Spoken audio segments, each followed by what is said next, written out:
February meeting of the San Francisco Ethics Commission will now come to order. I'll call the roll. Vice Chair Rennie. Here. Commissioner Herr. Here. Commissioner Keene. Here. Commissioner Andrews. Here. Everyone's present and accounted for. Thank you. The first order of business would be public comment on any matters appearing before our commission today, whether they're on the agenda or not.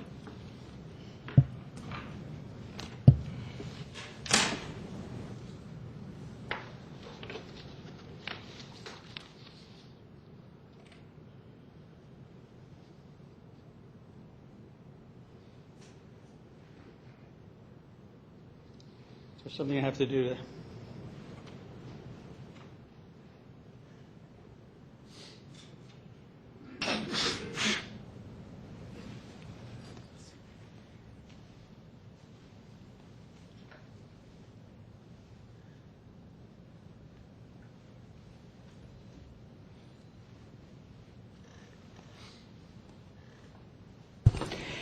Commissioners, Ray Hartz, Director, San Francisco Open Government.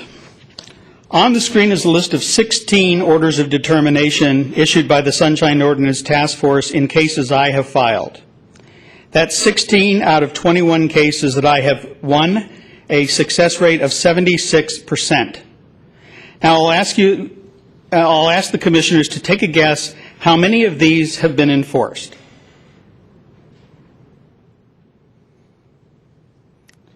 I think you all know, you just don't want to admit the fact is 0, not 1. What I think is particularly interesting is the fact that all of these cases sent to the, of all of the cases sent to the Ethics Commission, you've dismissed every one. The members of this body have absolutely no interest in helping citizens of San Francisco, but only in protecting the city against its citizens. Another interesting fact is that many of these cases involve violations of the law by the people who appoint you. So what do San Franciscans get for the millions of dollars it costs to support this body each year? What we get is an infrastructure designed only to cover the backsides of city wrongdoers. Most of you are familiar with the fact that City Librarian Luis Herrera was found to have perjured himself for 3 consecutive years, making claims that the Friends of the San Francisco Public Library gave him nothing, when actually each year they were giving him thousands of dollars worth of gifts of travel, hotel accommodations, transportations, food, conference attendance, etc. Mr. Herrera spent 2 years withholding public records from me. I had to file 2 petitions to the Superintendent of Records in the City Attorney's Office, and the first petition, after a year of waiting for him to give me documents, was denied because he was giving me documents. Another year went by. I filed another petition. They gave me another pile of documents, all of which should have been given to me within the first 2 to 3 months of my original request. And the reason Mr. Herrera did this, he wanted to hide the fact that he had perjured himself, filed his statements of economic interest each year, saying he got nothing, and then had to go back when the FPPC caught him and refile and show the thousands of dollars of gifts he got from them. That's abuse of position. When you are guilty of something and what you do is abuse the process to keep the records that the person who is looking into it needs, something they're entitled to under both state and local law, because you know that if it's concealed, you will be found in violation, that shows a definite consciousness of guilt. Thank you. Any other public comment? Okay. Well, the next agenda item is the election of new officers for the Commission. I've enjoyed being chair for the past year, but I believe in sharing the wealth, and so we're hoping that we will have some nominations for a new chair for this coming year. And I'd like to open up the discussion for any nominations for the chairmanship. I would just point out that nominations for chair do not require a second, and you can nominate yourself if you wish. Fellow commissioners? As a preliminary matter, I would like to thank the chair for her service and for the great job she did for the past year. Thank you. Thank you, Commissioner Herr. Do we have any nominations? Do we have any volunteers? Yeah, I'll nominate Ben Hur for chair. Thank you. Commissioner Ben-Hur, who has served very, very well as a past chair, has been nominated. Anyone else? I would only second it, even though it doesn't need it. All right. Any discussion about Commissioner Herr as chair?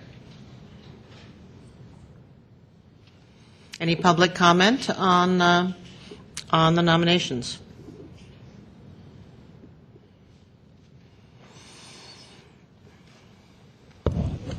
Commissioners Ray Hartz, Director, San Francisco Open Government, and anyone who either here, well, there's only 2 members of the public here, which shows how much interest there is, or members of the public watching on TV, if they wish to contact me, this is my email address. It is sfopengovernmentbs@sbcglobal.net. And I would appreciate, I've already heard from literally hundreds of people, and I would appreciate anyone who wishes to provide comment regarding what I say at these meetings. That's the address to which to send it. The election for the officers of this body is like rearranging deck chairs on the Titanic. It doesn't seem to matter who's in charge. Absolutely nothing gets done that actually changes the ethical atmosphere of San Francisco. I've asked before, but one more time. Tell me something that the members of this body have done to actually make public participation in government more possible. How about something which would prevent city employees from violating the law to cover their own asses? City Librarian Luis Herrera, after withholding public records unlawfully for over 2 years, was only found guilty of perjury after the case was brought before a state agency. During that process, there was not one participant to the complaint who ever considered bringing it to you. You are only here to enforce the law when your political masters direct you to do so. Your record clearly establishes that fact. Here's the state of economic interest, a statement of economic interest filed by Luis Herrera for the year 2009.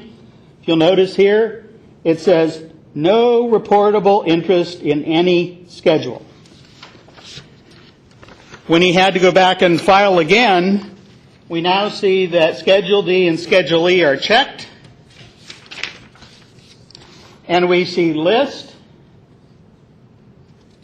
after list after list of things he now says and acknowledges that he received. That's only 2009. He had to file the same thing for 2010 and 2011. And one of the reasons, additional reason, he withheld the public records that he was by law required to give was because it allowed him to continue to do this for 2 additional years.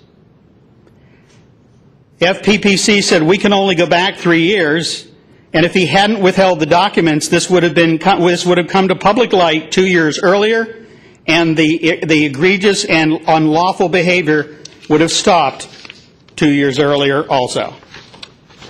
And like I said, I would have never even bothered to bring it to you because all you would have done is cover his ass. Any other public comment? Any other nominations? Hearing none, I would like to call for a vote on electing Commissioner Ben-Hur as chair of the commission for 2014. And 15. 2014 and 2015. Thank you. All in favor? Aye. All against? I think it's unanimous, Commissioner Herr. You did too good of a job last year, or the previous year, I should say. Thank you. Good. We will look forward. Now, for vice chair, any nominations for vice chair? Our current vice chair has done a great job, Commissioner Rennie. Thank you. You're welcome. So, do I hear any nominations for vice chair?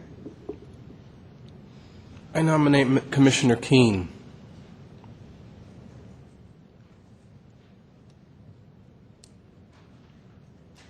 You look like you're thinking about it. I I was just about to nominate Commissioner Rennie. I would just point out Commissioner Rennie is eligible to serve another term. I am flattered, but I think I'd like to get my feet a little more wet before I move up the chain. But thank you very much. I'm flattered and honored that you would consider me for it. But I'm going to decline, and I'd like to nominate Commissioner Rennie to be reappointed as chair. Vice chair, excuse me. No objection? No objection? All right. Any other nominations? All right. Any discussion about Commissioner Rennie as vice chair? Any public comment about Commissioner Rennie as vice chair? Ray Hart, Inspector, San Francisco Open Government. I sometimes get a feeling of coming into the middle of Casablanca, or the end of Casablanca, where the French inspector says, round up the usual suspects.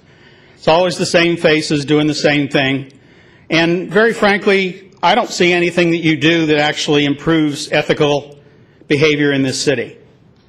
Not one thing. The Mir Karimi case was a fiasco. How many millions of dollars did you spend trying to get rid of an elected official when the real reason and the real way that that's supposed to be done is through a recall election? You did it because your masters in City Hall said you need to do this.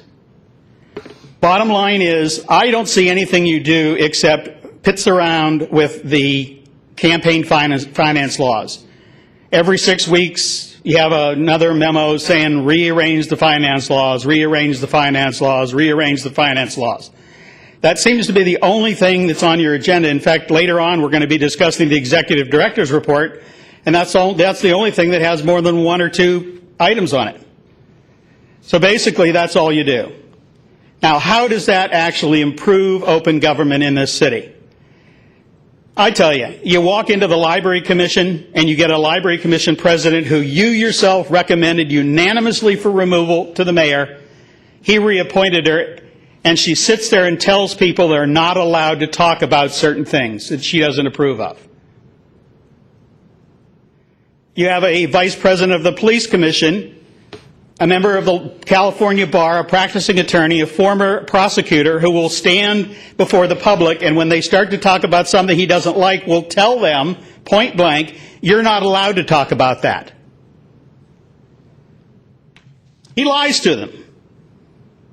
He looks them in the eye and he says, you aren't allowed to talk about that, knowing full well they're entitled to talk about whatever they feel is appropriate and the board needs to hear. When I come in here, I probably sound like an angry old man.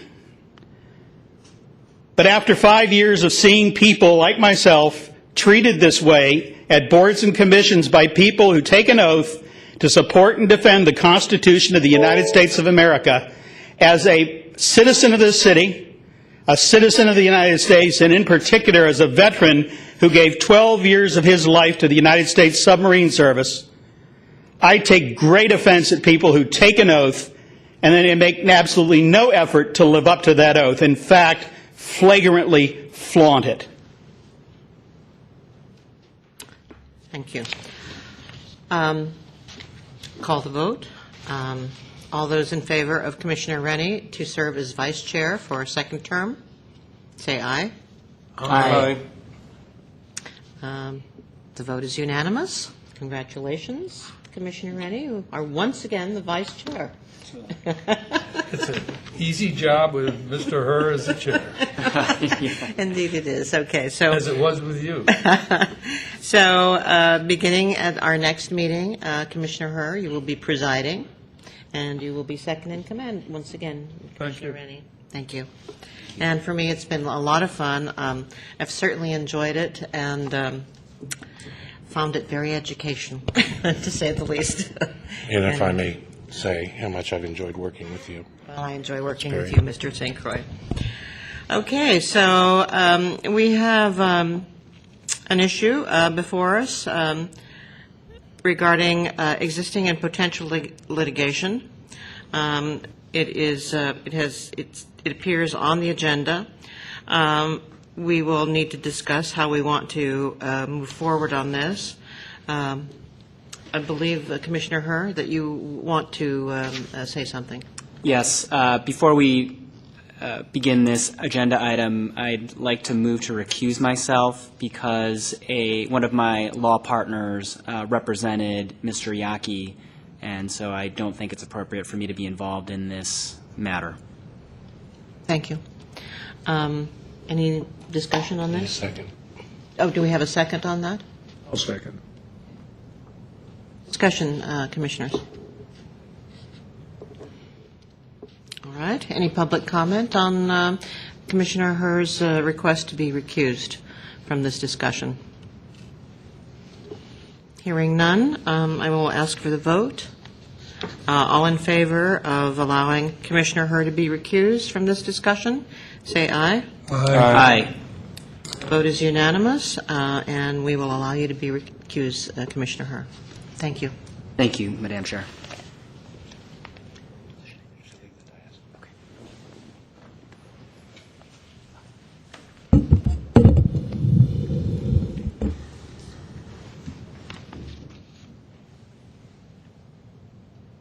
So essentially, Mr. St. Croix and also perhaps our representative from the City Attorney's Office, do you want to explain what we will be looking at? So, and I'm going to defer to the city attorney in a moment. This is, again, like last month, a sort of unique situation. It's not a process we've gone through before, but it's not the same as last month, so it'll be necessary to go into closed session. The city attorney, the deputy city attorney will explain in a moment. So first we should have a motion to go into closed session in a second, and then perhaps words from the city attorney, discussion, public comment, and then a vote. All right. Do I hear a motion to go into closed session? So move that we go into private session. I'll second. Any discussion? Public comment? Do you want me to comment before or after? Yes, please. Okay. Sorry. My view is that that it's necessary to go into a closed session. Basically any question that so just as a bit of backup, this was these two settlements. The city attorney's office sort of took the lead in negotiating these settlements, both with Mr. Yaki and Mr. Grijalva. Pretty much all of the litigation occurred in the context of settlement negotiations with Mr. Yaki, and so basically any questions that I could be asked about how the settlement occurred, the process of the settlement, could not be disclosed in public session. So for that reason, I think we have to go into closed session. One question. And I believe we can discuss this openly. When this has been brought to us by the city attorney's office, but it certainly is something that falls within our jurisdiction as well. But when something is brought simultaneously to the Ethics Commission and to the city attorney's office, as I understand it, then we have a hit. I don't know if it's Normally, just a process, or if we are bound to let the city attorney's office take over. there are occasions when we've done joint investigations, but generally speaking, when there's a complaint filed at two places, we tend to defer to the hired authority, mostly for resources issues, but that's been our regular process. And this fell within that Yes. within that boundary. I think for explanation to the public as well, that even though the city attorney brought it, we are going to be talking to the city attorney as our lawyer as well in this closed session. So in order to protect the attorney-client privilege, which any individual or any body has, we have an obligation to protect it, to keep it private. And so our going into private session is to make sure that we as litigants don't waive any attorney-client privilege, and it's not anything to keep any information from the public. It's something that we have to do as litigants if we're going to have attorney-client privilege, which we want to enjoy as litigants in any type of situation.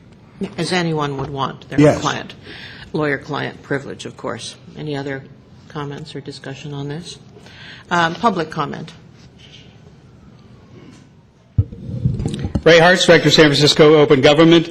As this will be a closed session and all members of the public will be asked to leave the chamber, I would insist that Mr. Herr be asked to leave the chamber also. He has already recused himself based on the fact that his law partner is representing one of the parties in the case, and as a result, some of your discussion might give him privileged information, which could then be passed on to his law partner and the party to the case. And I think it is only fair that if he is not going to be involved in this case, the appearance that he is not being involved in the case would include him leaving the chamber. The fact that he's recused from this means he will leave the chamber. That's part of the procedure.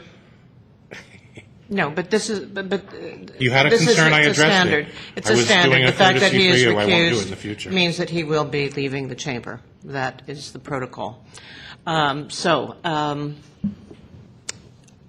Any other public comment? If not, do I hear a motion to go We have into? one. We do have a motion. You have had a motion. Yeah, okay, sorry. Can we have a vote on that motion? All in favor of going into closed session? Aye. Okay. All of us in favor? And Commissioner Herr has been recused and is leaving the premises, The room. the room.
SF Gov TV, San Francisco Government Television.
GovTV.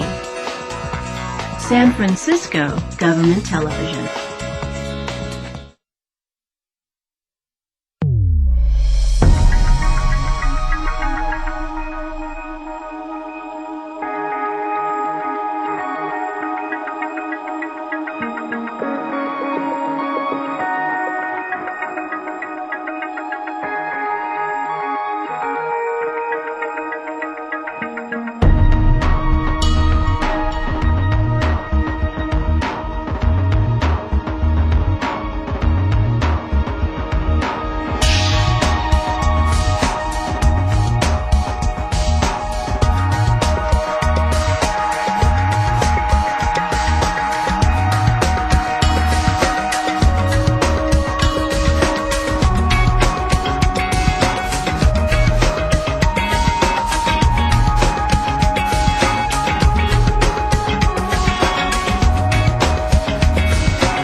SF Gov TV, San Francisco Government Television.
what other place on earth has had more to do with defining our culture, our thinking, our future, while still relying on a mode of transportation older than most American cities?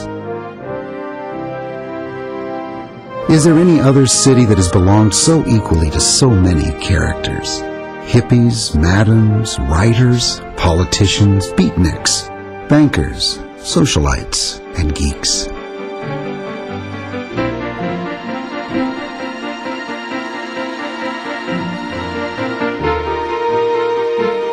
And while plenty of cities have bridges and skyscrapers in history, where else can you find such a charming mishmash of everything at once? Nostalgia and ambition, allure and bustle, sea and steel, fashion and fog, all contained astonishingly within a matter of miles. Only in San Francisco. Only in San Francisco! Only in San Francisco! Only in San Francisco. Only in San Francisco! Only in San Francisco. Only in San Francisco.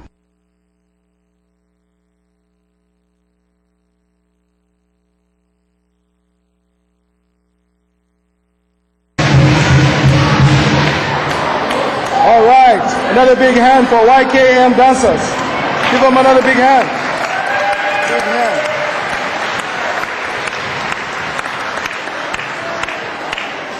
Good afternoon, everyone. Can everybody hear me? No. Is this on? Good afternoon, everyone. Take it off.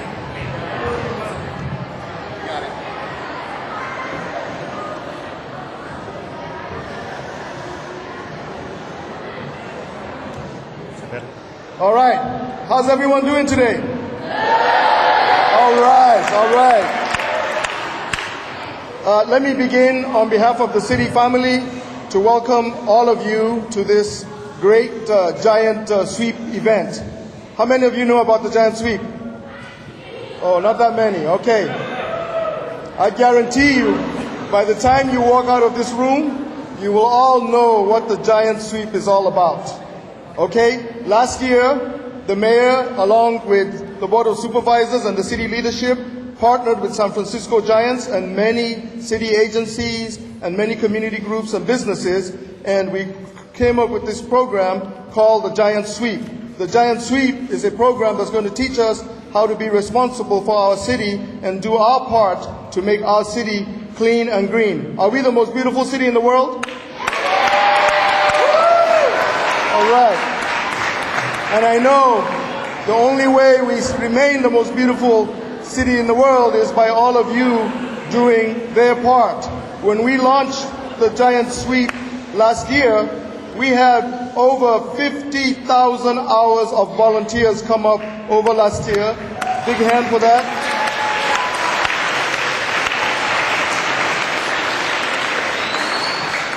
Today you will also be signing a pledge. Everybody know what a pledge is? Okay, I'm going to read the pledge to you and you're going to read after me. Okay?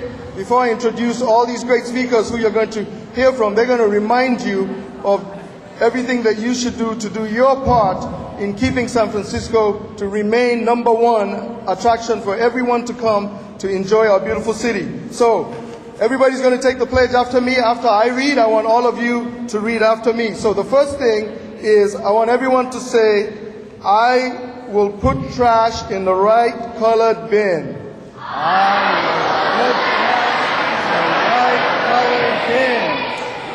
I will call 311 if I see unwanted junk on our streets. I will call 311 if I see unwanted junk in our streets. I will call 911 if I see someone tagging property. I will call 911 if I see someone tagging property. I promise to keep my sidewalk clean. I promise to keep my sidewalk clean. And when it's dirty, I will sweep it up.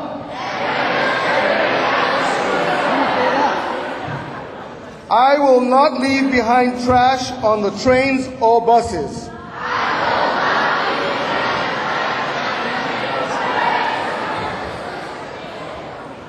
I live by the motto, pack it in, pack it out. I live by the motto, pack it in, pack it out. All right, all of you have graduated and have taken the pledge. Give yourselves a big hand. Okay, I will now ask Principal Ken Lee to come up and say a few words and introduce our guest of honor, Mr. Ken Lee.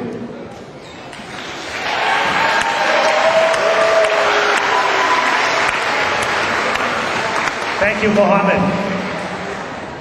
So, Mohammed, actually, our school, for the last 2 years, we've actually had community cleanups where our students have volunteered time on a Saturday to clean our neighborhood. We've had 4 community cleanups, and we also have an after-school beacon program that just initiated a community cleanup after school surrounding our school area as well. So we've done a great job. We're ahead of the ball game. So thank all of you very much.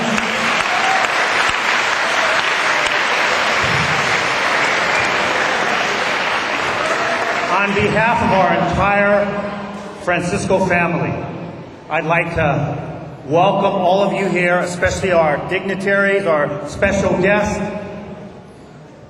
as well as our mayor, Mayor Ed Lee. And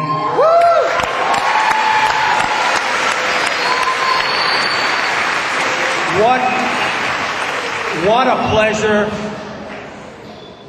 pleasure and what an honor for our mayor to visit Francisco Middle School. Thank you very much, Mayor.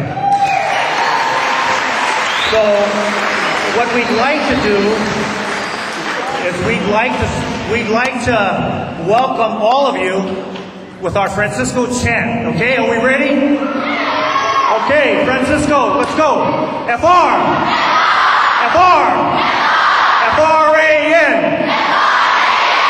CI, CI, CISCO,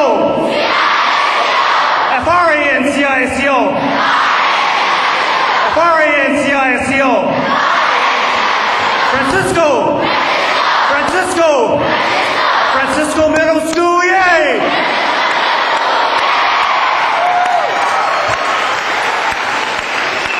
I'd like our student body president, Ada Lynn, to come up, and she has something to present to the mayor. Ada?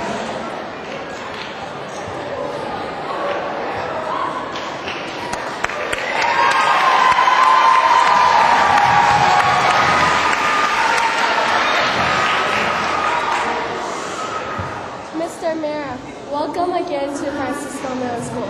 My name is Ada Lynn, and I am the student body president. It is quite a pleasure and a great honor for you to visit the best middle school in San Francisco. Thank you for the great work that you do for all of San Francisco and for your support of our school. On behalf of our entire student body, I would like to present you with an official Francisco Middle School t-shirt.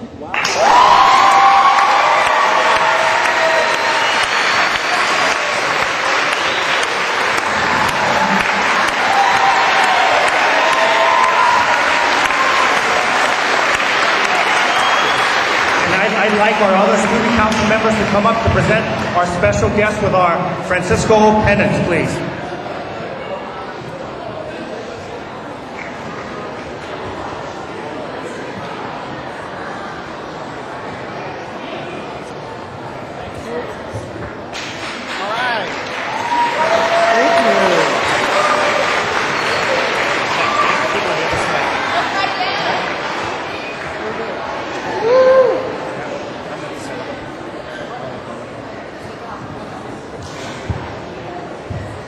Thank you again, Mayor Lee. Thank you for being here.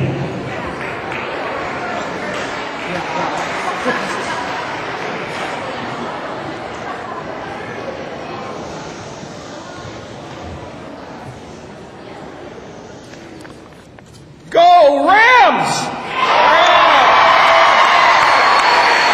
Well, I am so happy to be here. And, you know, it's an exciting year, a lot of things happening in our wonderful city, but you are at the center of the best city in the world, in the best middle school in the city, huh?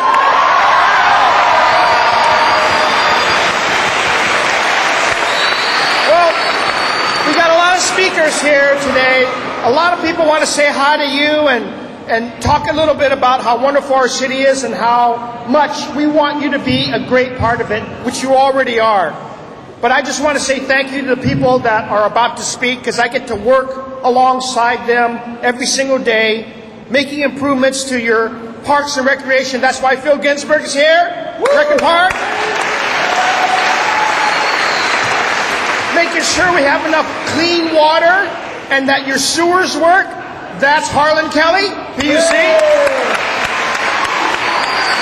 Making sure government works. Everything in government has to work when you got a good city administrator, Naomi Kelly. That's there. And I know something that the students here, that all of you value. That's our environment, our Department of Environment. Thank you for being here as well.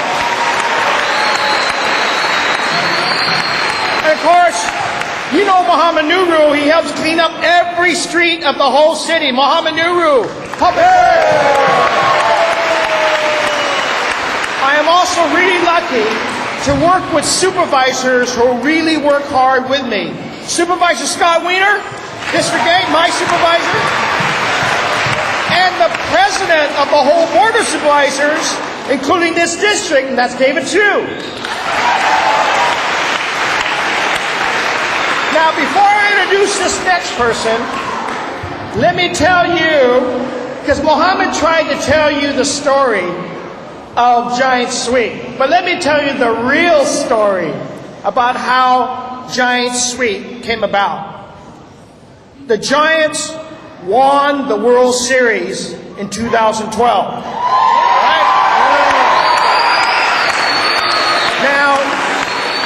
Now, you know, the Giants don't win the World Series every year.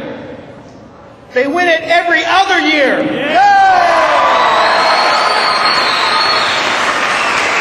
So that was 2012. What year is this? Is this the World Series year? Yeah! That's what we're talking about. Well, in 2012, if some of you watched baseball, you remember how we won that World Series. We won it against what city? Yeah, Detroit. Very good. Detroit Tigers. And how did we win it? We won it by winning every single game in the World Series. That's called a sweep. That's right. So when we said Giants, God, we're so proud of you. You and every player, you did all the things right. You worked hard on the field. You played selfishly. You played for the pride of each other. You played for a team. This is how they swept the Tigers. And you know, there's very few World Series, very few in the history, where a team sweeps the other team, doesn't let them win one game. And it's kind of like when Muhammad sweeps the street. He does not let any cigarette butts go. It's all clean. Not one plastic bag, not one piece of trash is left untouched when he sweeps the street. Sweeping is about clearing the whole thing. Success. And that's why we asked the Giants, could we borrow your success? Could we have the people of San Francisco, and especially the young people, identify what they're all about? Identify with perfection, with teamwork, with beauty, with success, by borrowing something from you. And they said, what do you want? We just want to say, Giants sweep San Francisco! That's how we want to say it. And so today, Today, we have the Senior Vice President of the Giants here to help bless the second year of Giant Sweep, Jack Baird. Thank you, Jack, for being here. And he's got the biggest symbol of that. What is he holding? That's right. That's right. And we gave him and Larry Baer and the Giants one of those when they won the World Series and they came to City Hall. Everybody remember the parade? The World Series parade? We gave him one of those on the stage, and we said, let's help keep the city beautiful. And I can't think of a better way to keep our city beautiful. That's Squeaky, by the way. That's Squeaky. He's a very quiet guy, but he does the good thing. He helps us sweep. And so he and Lucille and Hunter Pence, they're all joining our team. And we're going to create the best team in the whole world called Giant Sweep. And you are at the center of that team. How about that? You going to help me sweep the streets? Yeah! That's what being a member of this team is. When people put trash, when you see a fellow student say, hey, I don't need this, and they throw it down, what are you going to do? You're going to remind them, please don't do that. And if they walk away before you can have to say anything, if you can help pick it up, that would be the perfect team. You're a team player when you do your responsibility and you ask other people to carry forth their responsibility. That's what it means to take this pledge. That's what it means to be part of the greatest team that we have in San Francisco. And that's why we're going to win the World Series this year with your help. How about that?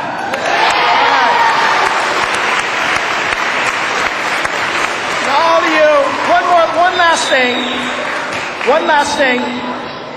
You know, it's Lunar New Year, the year of the horse. All of you are so beautiful. I wish I had my red envelopes to give each and every one of you. I wish. But I'll promise you this. How many are you going to the Chinese New Year's parade next Saturday? All right. Well, if you go to the parade, and if I see you there, I'm giving you a red envelope. How about that? All right? So on behalf of the city, by the way, let me introduce you to two more important people that I get to work with. Katie Tang is the supervisor from District 4, all the way across the other side of the city. She's really effective. Katie, say hi to everybody. And Carmen Chu used to be the supervisor out there, but now she is the assessor. That means she collects and counts money and values property. She does all kinds of smart stuff. And say hello to Carmen Chu and Katie Tang.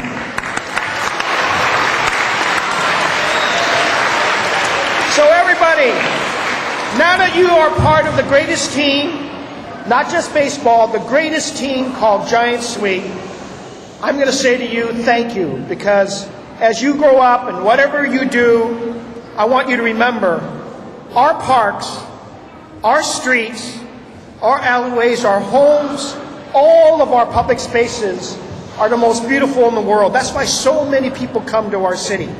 That's partly why your parents brought you here. They want you to be part of a great, successful, beautiful city. And you are beautiful people. And beautiful people in beautiful cities help maintain its beauty. That's what Giant Sweep is all about. Thank you for being members. Thank you for being part of this. And we'll see you at the ball game when we head to the next World Series.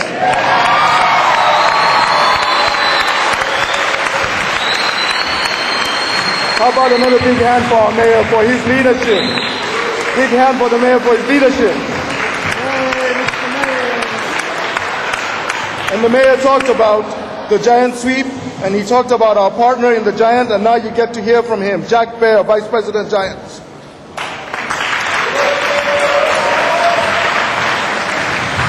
Good afternoon, Francisco Middle School. This is what the mayor gave to us in 2012. He gave us a big broom because we swept the Tigers. and it inspired this program. And the Giants are very proud to be part of this program to make this city a better place. Now, I am here today because Lucille unfortunately had surgery, and he couldn't make it. He had a baby. Lucille had a baby last year. He had surgery. So sometimes if he can't make it, people like I have to come. So Lucille sends his regards to you. Now, the ballpark itself, we have 41,000 people that come to every game. And where do they put their trash? Under the seats. Now, after the Seagulls get done with it, we have to clean the entire ballpark every night. We sell 15,000 hot dogs a game. And there's all kinds of wrappers and trash and paper.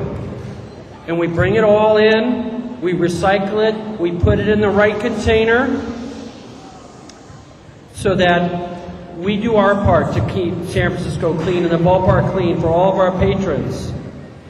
And we really appreciate the fact that you're doing your part as well, being part of the city and being responsible to make it the best place it can be. So thank you to the mayor and his leadership. Mohammed Nuru, one of my favorite people that works for the city. He helped us pull off the All-Star game in 2007. He did a great job. And all the city family that's here today, we're proud to be a part of this and proud to be affiliated with Francisco Middle School. Go Giants!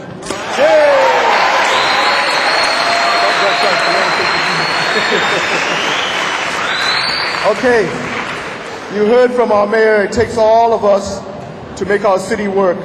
The next person I'm going to introduce is responsible for this district, but he's also responsible for making a lot of policy that keeps our city cleaner and greener. Please welcome the President of the Board of Supervisors, Supervisor David Chu. Do we have any Rams in the house? Go hey, Fat Joy! I want to thank you so much for being part of what we're doing today. It is amazing being here with all of you. I am honored every day to represent Chinatown and North Beach and the best middle school in the city, Francisco Middle School.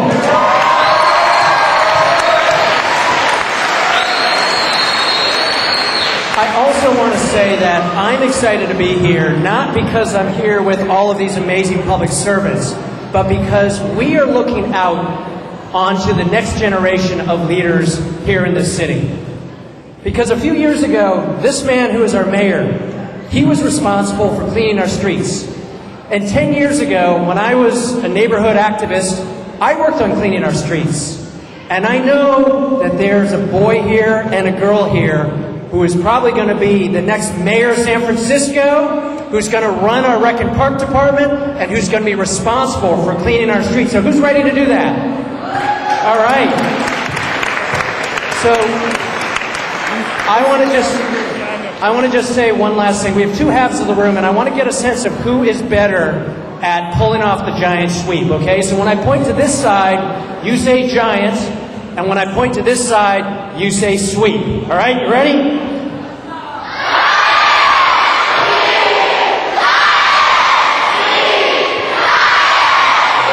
You guys are awesome. Congratulations. Thank you for being part of this. Okay. Next person used to be a supervisor. When we kicked off the giant sweep, we were over in District 4. And now she is our city assessor. Please welcome Carmen Chu to the stage.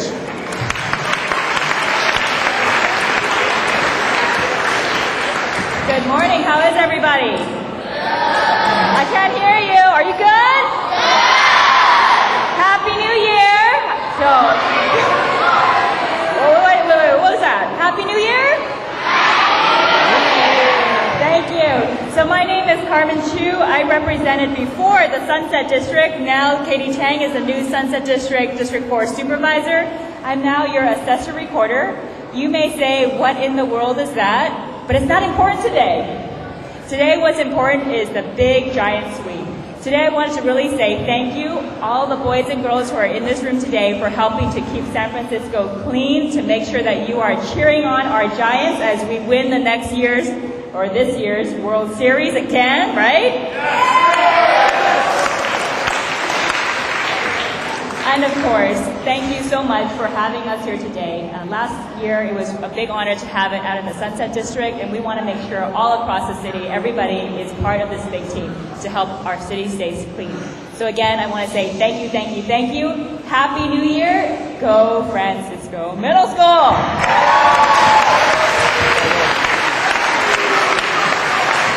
Okay, how many people have a bicycle here? Bicycle, how many people have a bicycle? Okay, the next person I'm going to introduce is a supervisor who cares a lot about our city. He has taken the lead in making sure when we cross our streets it's much easier, and he's also bringing a lot of bicycle lanes so that we don't have to get in our cars and we can ride our bicycles and ride around this beautiful city. Please welcome Supervisor Scott Wiener.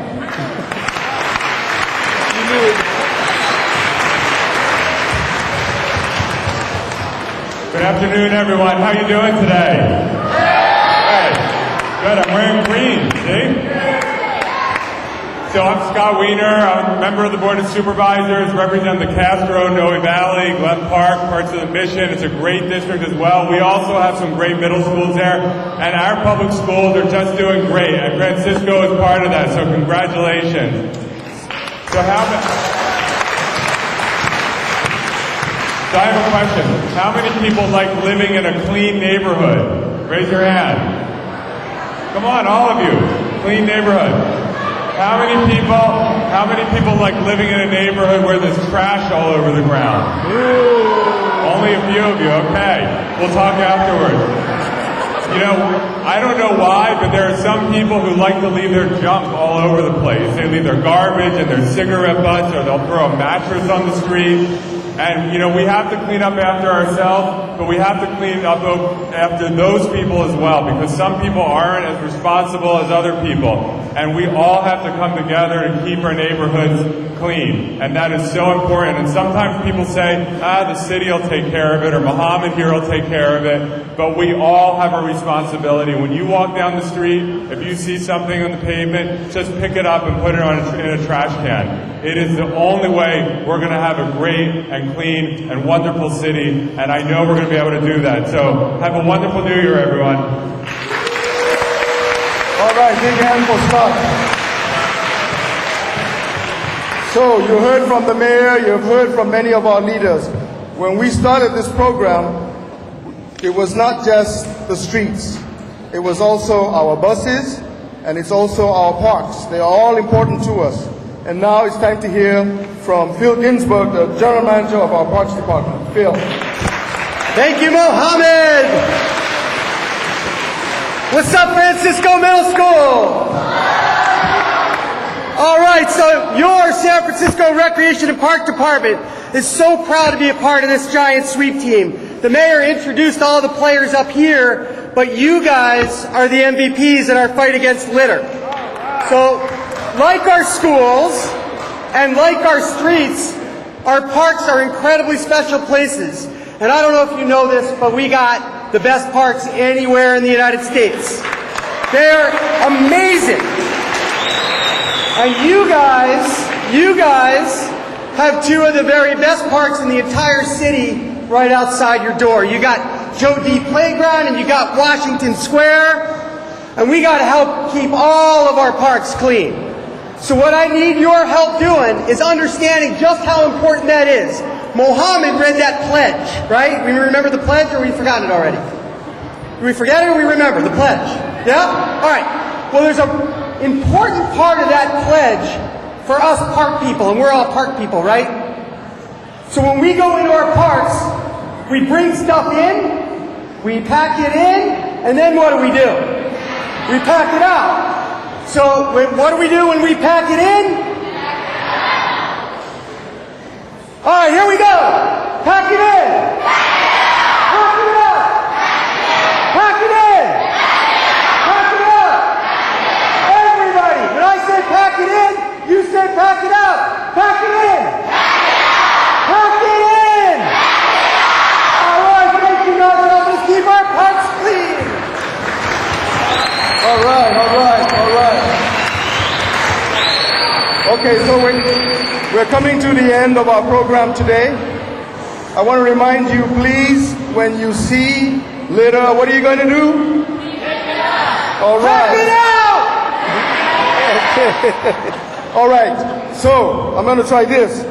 This side of the room, on the back of your T-shirt, it says, join the team. And then this side, keep SF clean. So what's this side going to do? Join the team. What are you going to do? Join the team. What are you going to do? I can't hear you. All right. Thank you very much, all of you, for having a wonderful event. Make sure you sign the pledge through your classroom. You will have the pledges. Please sign them. We are 25,000. We have another 25,000 to get. That's our goal, and we can't do it without your help. So thank you very much for today, and keep San Francisco clean and green. Thank you.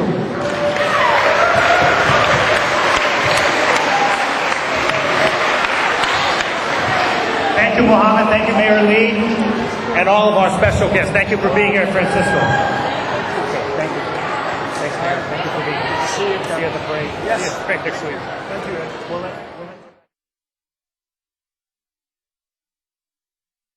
Hi, I'm Hot Lily Knox, and you're watching Quick Bites, the show that explores San Francisco's love affair with food.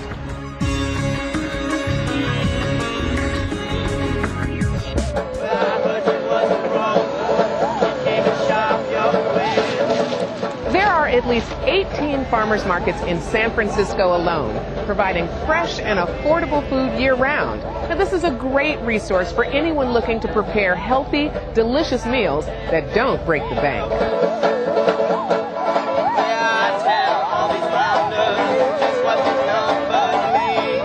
To show just how easy it can be to do just that, we've come up with something called the Farmers Market Challenge. Here's how it goes.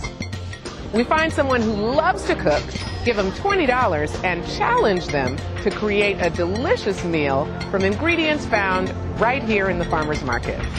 So who did we find for today's challenge? That's me. So what are you going to be making for us?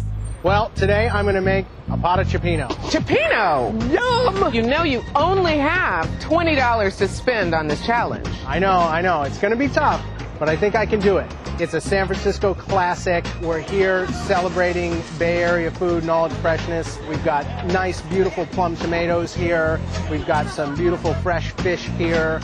It's just going to come together beautifully. Well, then we need to cut out all this chit-chat and let's go shop. Yeah.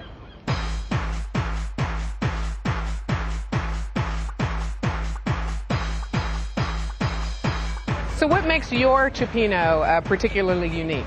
For one thing, I like it spicy and I like it smoky. So I'm going to take the fresh Italian tomatoes and the fresh seafood, and I'm going to put them together with some nice smoked paprika and some smoked jalapeno peppers, which you know as chipotles.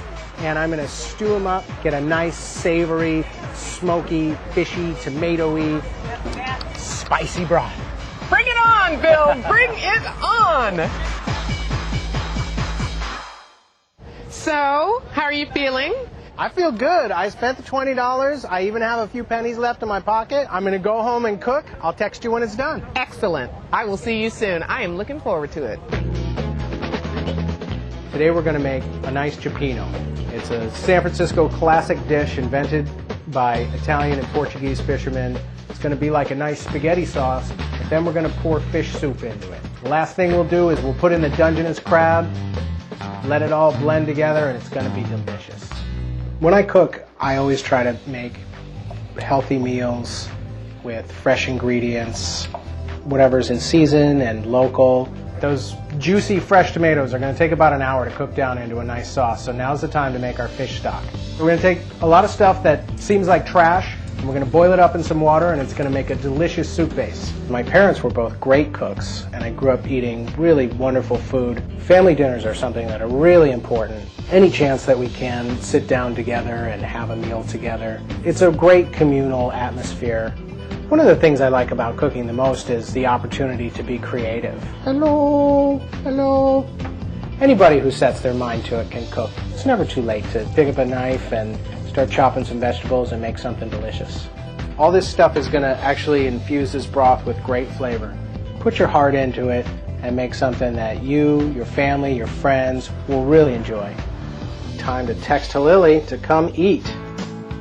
I'm here with Christine Adams, manager at Heart of the City Farmers Market in San Francisco. Thank you for joining us on Quick Bites. You're welcome. Glad to be here. Tell us a little bit about the organization. We're 30 years old now. We started with 14 farmers, and it's grown now to over 80. So what is the mission of the organization? This area has no grocery store. Yeah. It's all mom and pop stores. We have this because it's needed. We knew it was needed, and the plaza here needed somebody to use it. It was empty.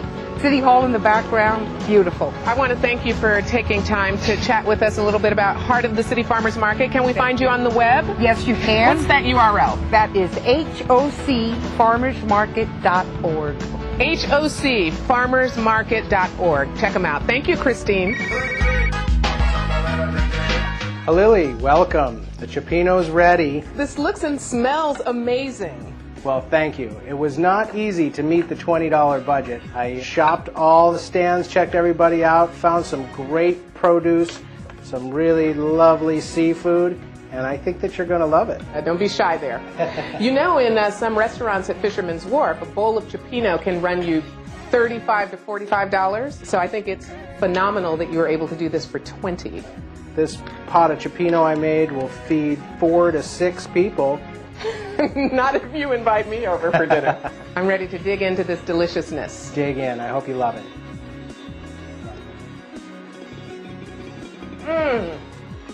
What do you think?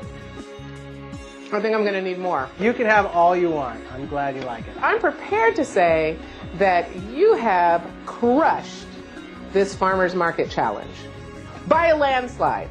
Excellent. But first, we're going to have to tally up your shopping list and see what you actually spent at the UN Plaza Farmers Market. Go for it. Incredible! Phil Dillon, you've shown us how to make super healthy, super fresh Cioppino from the farmer's market on a budget, fit for the whole family. That is outstanding. Well, thanks. I'm glad that you like it, and I think anybody can do it. If you'd like the recipe for Bill's Farmers Market Cioppino, you can email us at sfgtv@sfgov.org or reach out to us on Facebook or Twitter, and we'll hook you up. This is Halili Knox for Quick Bites, and until next time, may the fork be with you.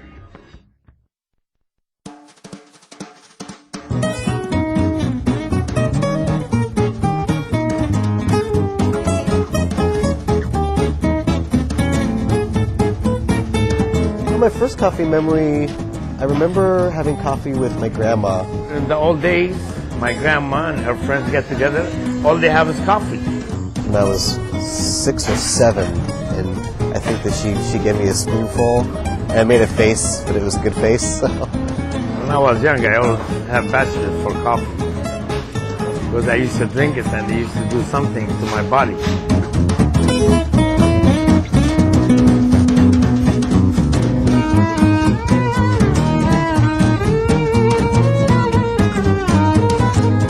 I've been in coffee since I was 17, so that's pretty much all I know. It's like really the only thing I'm good at. So, and I was trying to find my way through school. I just got a job at the local coffee shop, and I worked it, and it was great. I enjoyed it, and decided that I wanted to do that for the rest of my life. And I think that mostly it was because I had started looking into what the process of the coffee and where it came from, and that it. It's like, where do these little beans come from? Oh, they're not actually beans, they're little seeds. Oh, they come from a fruit.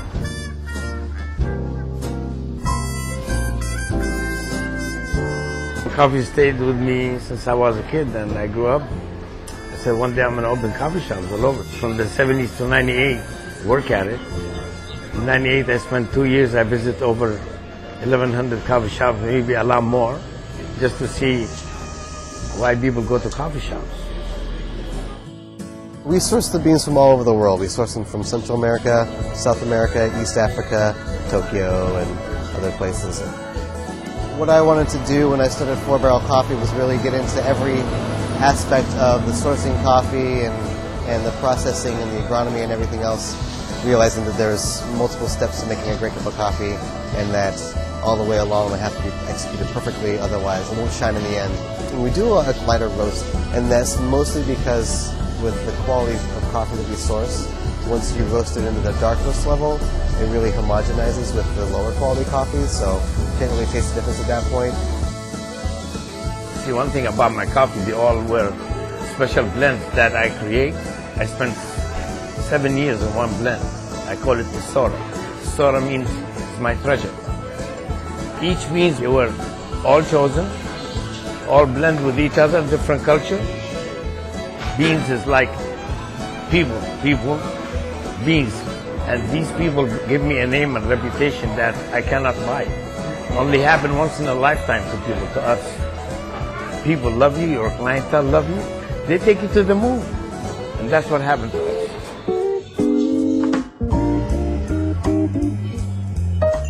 But then I really fell in love with coffee when I was a teenager and hanging out at the local coffee shop. You know, back then it was terrible. It was terrible coffee. It was mostly cream and sugar. But the community aspect I really enjoyed. I think it's really important for people to just have a place where they can just show up and talk to their neighbors and their friends and to reconnect and find like-minded people. You're surrounded with all this beautiful community. I like my city. I love my city. San Francisco has good name, good reputation, and has every culture in this planet living in San Francisco. It's a small city, 7 by 7, but it's huge.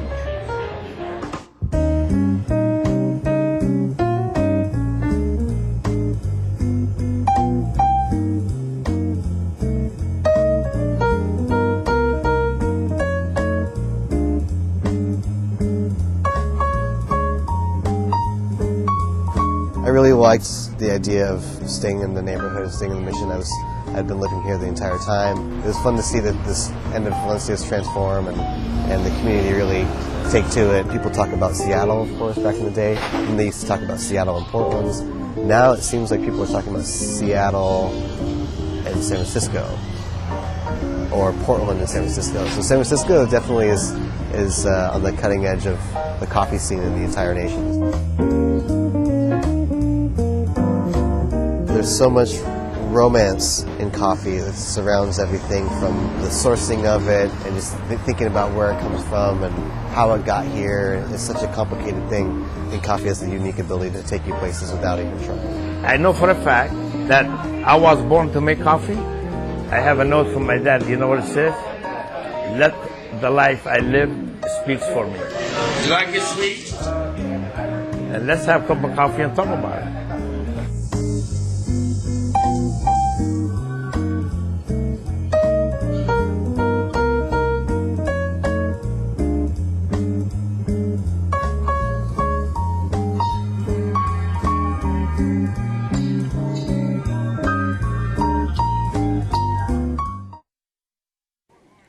Welcome and thank you so much for being here for this historic occasion, the renaming of the western span of the Bay Bridge for Willie L. Brown, Jr. I can think of no structure that exemplifies the life of this former Speaker of the Assembly and Mayor of San Francisco than Bridge. He spent a lifetime providing a pathway so that millions of Californians could improve their lives. Please stand now as we sing, along with the first song, maybe. This is a wonderful...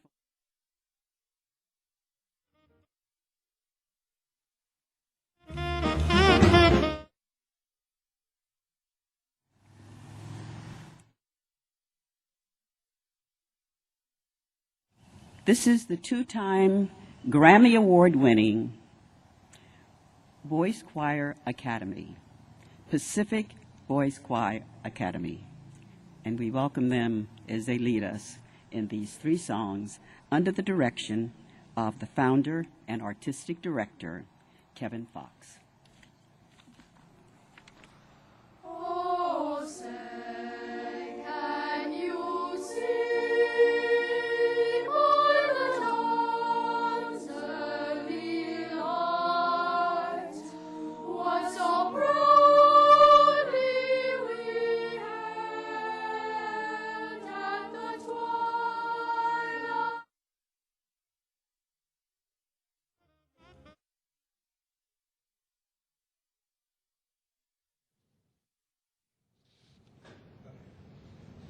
And we are now back in open session.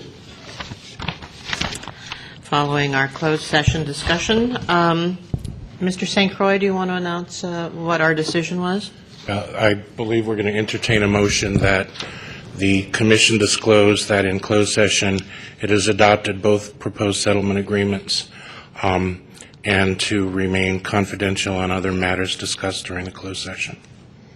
I so move. Second. Any discussion? All in favor? Public comment. Oh, public comment? Hearing none. Call the vote. All in favor?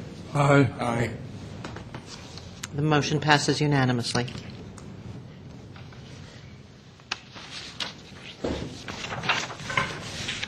Commissioner Herr, you will rejoin us.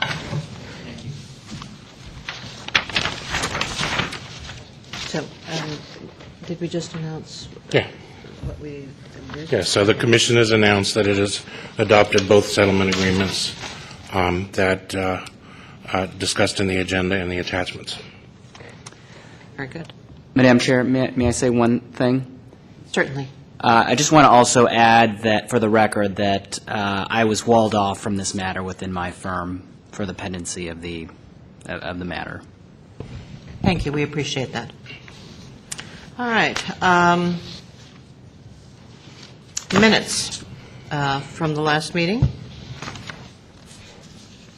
If you have reviewed them, are there any changes or corrections that need to be made? I have a correction. At page 2 of the minutes, in regard to the discussions relating to Ms. Ellis, the third full paragraph down, where it states, an unidentified member of the public stated that Ms. Ellis caused many problems in her community of Bayview Hunters Point. She stated that her community does not receive any benefits and that Ms. Ellis should not have become an administrator. My correction would be to that last sentence. She thought Ms. Ellis would be good for the community. The lady did not say that. Everything she said was critical of Ms. Ellis, so she definitely did not make the statement that she thought Ms. Ellis would be good for the community. If I recall, I believe she said when Ms. Ellis was new, she thought she would be good for the community, but it turned out not to be that way. This is the way it's characterized here. It has her making a statement saying she thought Ms. Ellis would be good for the community. Yeah, I agree. That mischaracterizes the whole tone of what she was saying. We'll review the taped record and fix that. Okay. Any other corrections or changes?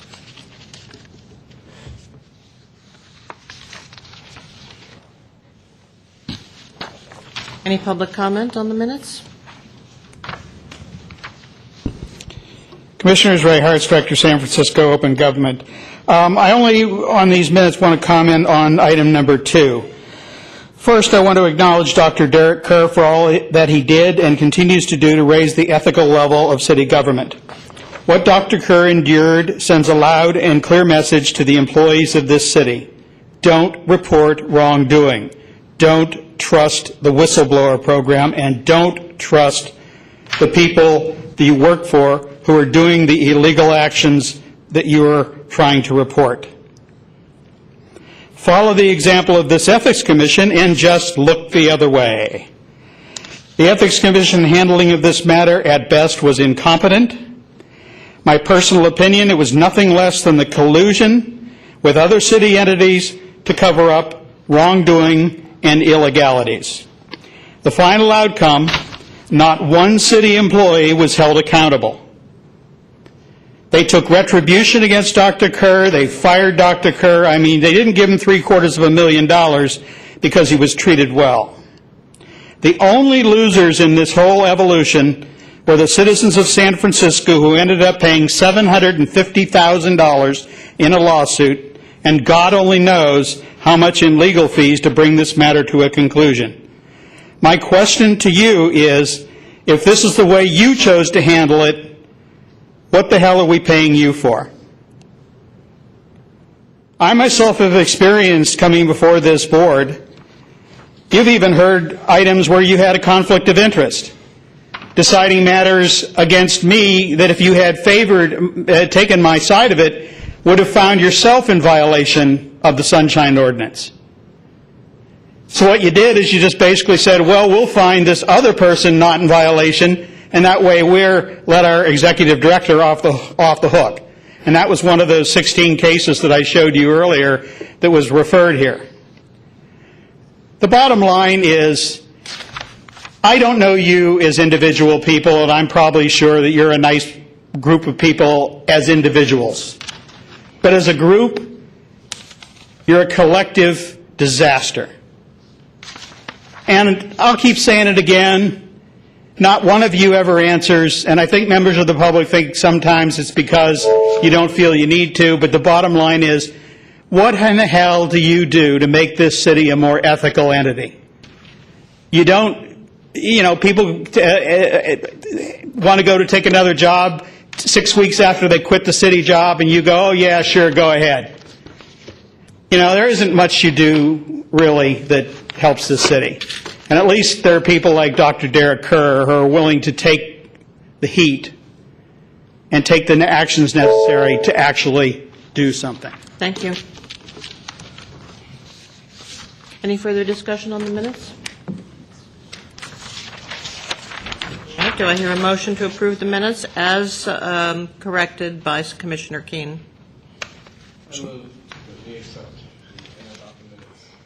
Corrections. All in favor? Aye. The motion passes. And Mr. St. Croix will make a note of that correction. Yes. On the ED report, I want to point out two typos on page 2 under section 4 revenue report, where it says 0.65%, it should just be 65% in that paragraph before the chart. And where it says 0.625%, it should be 62.5%. And I apologize for those typos. Last month, Commissioner Keene asked about the BDR referrals. I just wanted to give you an update on those first two. 1 and 2 have already been litigated in favor of the city, and the BDR is conducting collection efforts at this point. And then the third one is set for litigation, but hasn't come to court yet. Okay. And then I just wanted to make sure the Commission knows, because of comments that have been made, statements of economic interest was in Section 7. I don't have a comment on that, but under state law, we are allowed to assess late fines for people who file late, but we have no enforcement authority over Form 700s and their content. The Ethics Commission cannot investigate or take action on those. We have to refer them to the state. So we can levy fine. I don't understand. When people file late, we can levy late fines, but if people falsify the documents, don't report things they're supposed to, or refuse to file, then that's out of our hands. That's all I have for today. Any questions or comments? Well, Commissioner Andrews. I'm very interested to hear about, you always look at variance, particularly your actuals compared to budgeted. And under lobby fees, that is a significant variance in our favor, at least on the budget. And then under campaign consultant fees, we budgeted for 18. I'm kind of okay with that, and that was okay. So talk to me a little bit more, Mr. St. Croix, about the lobby fees. They jumped so quickly. And we were able to, we only budgeted for 27 and it's 53. Is it just because it's a particular year? It's an election year? Is it just because more people have identified that because there's more enforcement, more folks feel the need to register as lobbyists? Or else I would say, if you're going on, right, you do budgeting year over year, and you look at what past was, and then you put in a conservative number in there. And we're already with only 2 months into the year, or however far we are into the year. Well, 7 months. 7 months into the year. We're at 53, but we budgeted for 27. Yeah. So that's great, but I was just wondering if you saw some kind of Did you trend. have something to? Go ahead. I don't know when the budget for that this year is fixed, but last year we had a significant increase in the number of people who were registered as lobbyists due to various efforts.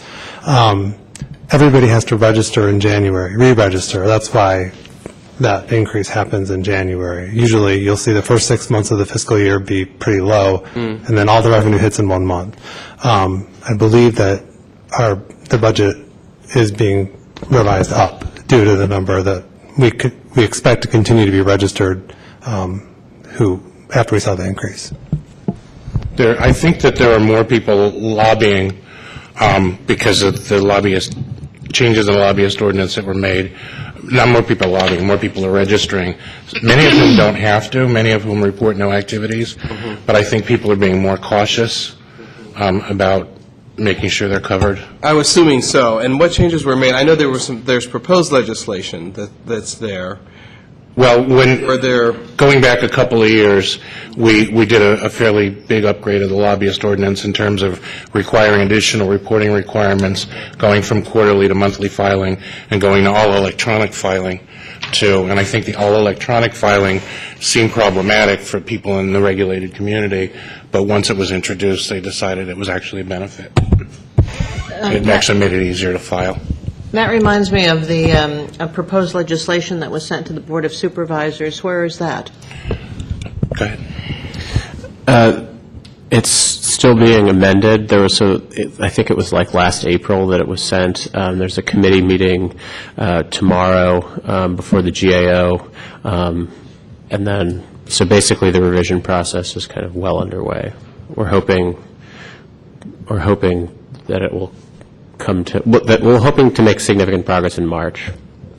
Any idea when it will actually be finalized and the board will vote on it? I would hope at some point in March, but I'm not sure yet. Any other questions, comments? Any public comment on the executive director's report? Commissioners, Ray Hartz, Director, San Francisco Open Government. There are two items I'd like to discuss. The first is item number 2, where we see that everyone has finally learned sending sunshine ordinance referrals to you is a pointless exercise. I look at these from month to month, and I see the number 1 again and again and again. I'll be honest with you, I can't help but wonder if it's just one complaint that you let sit there until somebody that is the complainant gets hit by a bus, and that will make it go away. The second item is number 7, where I would like to ask a question. Exactly what do you train city employees about their responsibilities? Now, I may be incorrect in what I just heard from the executive director, but what he said was if the city employees file statements of economic interest and they commit perjury and lie, there's nothing you can do about it. And I have to wonder, is that what you tell city employees when training them on filling out their SEIs? You can put down anything, you can perjure yourself, you can sign the statement, and there's absolutely nothing we can do about it, so go right ahead. I previously showed Luis Herrera's false filings for 2009, 2010, and 2011. As you saw, Herrera filed statements under penalty of perjury where he claimed he received nothing of value. His revised form showed that each year he received thousands of dollars from the Friends and then proceeded to lie and say he received nothing. What makes this most egregious is that 2 years of public records requests disclose that neither he nor the public library have any documents to show where $60 million raised by the Friends in the name of the public library between 2000 and 2013 went. Nothing. The Friends came in and gave a report they never asked any questions about, said we gave you $750,000 this year. It turns out it wasn't $750,000, it was half of that because half of the money of the $750,000 were directed donations, restricted funds that they couldn't do anything but turn over to the library. So out of $6 to $6.5 million a year the Friends raised, the library got $375,000. Sounds like a real good deal to me. But the interesting thing is I knew that from looking at the filings they did with the state attorney general. The Library Commission would have you believe there were bookkeeping errors as opposed to blatant, knowing, and willful violations of the law. They actually had seriatim meetings, illegal conversations, and issued a press release saying they supported Mr. Herrera, even though he had committed perjury. And then when someone said, you know, what you just did was illegal, they said, oh, we'll withdraw it. And they acted as if they thought Mr. Herrera was too stupid, a department head too stupid, to know that the thousands he was getting were reportable. Thank you. Any other comments, or corrections, or changes to the Executive Director's report? Anything you want to add, Mr. St. Croix? Thank you very much. And I think any items that commissioners would like to bring up for future meetings, for discussion, for consideration. Commissioner Keene? Yes, Madam Chair. I'm going to make a motion for our next meeting in regard to one of the matters that we did the last time, the matter having to do with Juliet Ellis. I've been informed that the PUC gave Ms. Ellis something like a 5-day suspension, and we had accepted a stipulation in which she admitted to some fairly important and egregious corrupt conduct, in my opinion, influencing a government decision in which the official has a financial interest. So my motion for next time for discussion is going to be that we recommend to the PUC, in light of her admissions contained in the stipulation, that she did indeed commit these violations of influencing a government decision in which the official has a financial interest, that we recommend to the PUC that she be terminated.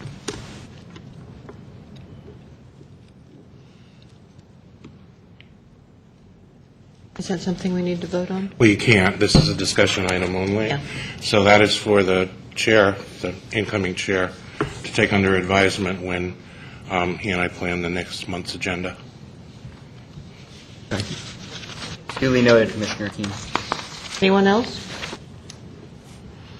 Any public comment on matters appearing before the commission or not appearing on the agenda? Actually, you have to have public comment on items for future meetings. Oh, okay. Comments on the matter for future comment? Again, Ray Hartz, Director, San Francisco Open Government. You know what I'd like to see on future agendas for this Ethics Commission? I would like to see you actively solicit input from the citizens of San Francisco about what they would expect you to be doing. One of the things you don't see on SFG TV is the fact that I and one other person, the only two members of the public, even bothered to come tonight. I think most people, after a while, they come to these meetings and they look at what you do, they watch what you do, they listen to what you say, and make the decision that it's just not worth their time or energy to be here. What they would like to see from you, in my opinion, is that you would actually give them some hope that you intend to raise the ethical standards in San Francisco government. From my experience, anything and everything you do is based on some hidden agenda given to you by your political masters, your political appointees. Each and every one of you answer to your appointing authority rather than to the citizens of San Francisco. As far as I can tell, your existence is worse than meaningless because it sets up a false hope that a citizen of this city who has a problem with this city can come to you and get assistance, when all they are going to get is a long, drawn runaround where you cover the backsides of the people they're having a problem with. This body does everything within its power, in addition, to stand in the way of those who would try to clean up the city. I watched Dr. Kerr go through what he went with you, and all the man was trying to do was say that there were people at the Department of Health that were stealing money from the patients' funds and using it for their own purposes. Something illegal, something immoral. And what you did is you just treated them like dirt. And I think that sends a message to every employee of this city that if you really see something wrong and you think there's somebody to turn to get help from, guess again. The whistleblower program, they'll screw you. The Ethics Commission, they'll screw you. I'll give you this, the Sunshine Task Force will listen to you and they'll probably give you an order of determination, but they'll send it here and you'll dismiss it. You're here to protect the city employees from the citizens of this city. That's all you're here for. Now, I think the citizens probably expect a lot more, but in reality, that's all they get. And if you think I'm just being a nasty old man, unpleasant old man, you ought to sit home and watch yourself on SFT TV. You don't do much of anything. You come in here, you have a meeting, you go through the motions, and at the end, this city is in just as bad a shape as it was when it started. Thank you. Mr. Hertz, I'm not sure why there aren't more people here, but I would note for the record that you spoke by far more than any member of the commission did tonight and many times. You're free to speak. Sunshine Ordinance says so. One more public comment. Okay, any further public comment on matters appearing or not appearing on our agenda? Okay, with that, is there a motion to adjourn? I move that we adjourn. Second. All in favor? Aye. Thank you. The meeting is adjourned. Is this your pad?